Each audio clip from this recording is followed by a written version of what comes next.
नमस्कार, मैं हूं सौलत जबी। स्वागत है आपका बड़ी खबर में। कहते हैं कि अफवाह के पैर नहीं होते, लेकिन जब चलती है तो पढ़े लिखे लोग भी इसकी चपेट में आ जाते हैं। ऐसी ही एक अफवाह मध्य प्रदेश के कटनी में एक सरकारी योजना का लाभ पाने के लिए इस कदर उड़ी कि देखते ही देखते डाकघर में लोगों की भीड़ जमा हो गई। लोग जल्द से जल्द इस योजना का लाभ उठाना चाहते हैं। ये अफवाह थी प्रधानमंत्री के महत्वाकांक्षी कार्यक्रम बेटी बचाओ बेटी पढ़ाओ से जुड़ी हुई। क्या है पूरा मामला, दिखाते हैं आपको इस रिपोर्ट में। लोगों की भीड़ जमा करने के लिए बस एक अफवाह काफ़ी होती है। इसका जीता जागता सबूत है कटनी का ये डाकघर, जहां अचानक ही लोगों की भीड़ प्रधानमंत्री के कार्यक्रम बेटी बचाओ बेटी पढ़ाओ के आवेदन जमा करने के लिए उमड़ पड़ी। गौर से देखिए, यही है वो फॉर्म जो लोगों को ठगने के लिए किसी ने प्रिंट करवाया है। इस फॉर्म में इस योजना के तहत ग्रामीण और शहरी इलाके में 9 से 31 साल की बेटियां को शिक्षा के लिए 2 लाख रुपए दिए जाने की जानकारी दी गई है। ऐसी अफवाह शहर से लेकर गांव-गांव तक फैल गई है, जिसके चलते बाजार से योजना के आवेदन फॉर्म धड़ाधड़ फोटोकॉपी होकर बिकने लगे और डाकघरों में आवेदन जमा करने वालों की लंबी लाइन लगना शुरू हो गई। बेटी बचाओ बेटी पढ़ाओ वाला, इससे बोले फॉर्म लेके, यहीं से मिला फॉर्म लेके गए, अब बोलते फर्जी है।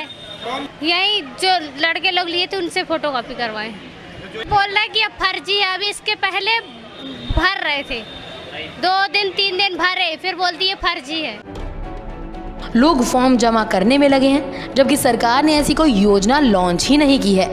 जिला प्रशासन सहित बीजेपी जिलाध्यक्ष ने भी ऐसी किसी भी योजना के चलाए जाने से इनकार किया है।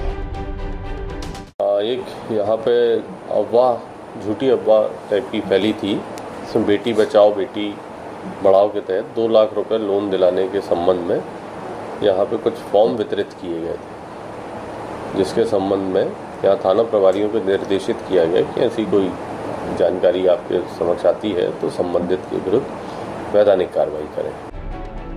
डाकघर में भी इस अफवाह से बचने की अपील की गई है, लेकिन लोग कहां मानने वाले फिर भी लगे हैं आवेदन को जमा करवाने में।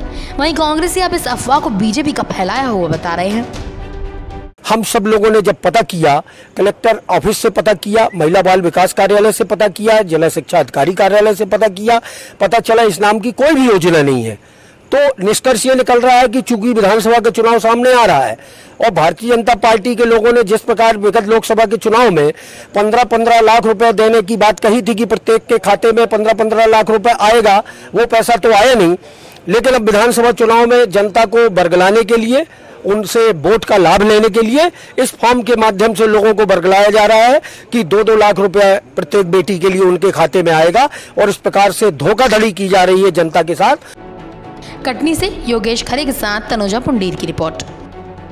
कांग्रेस इस अफवाह को बीजेपी का राजनीति लाभ लेने के लिए किया गया षड्यंत्र करार दे रही है, लेकिन सवाल तो ये है कि लोग कान के इतने कच्चे क्यों बन जाते हैं कि पहले किसी भी बात की सच्चाई को जांचते परखते नहीं हैं। इस खबर में मेरे साथ इतना ही। देश दुनिया की तमाम खबरों के लिए देखते रहिए नेशन 1।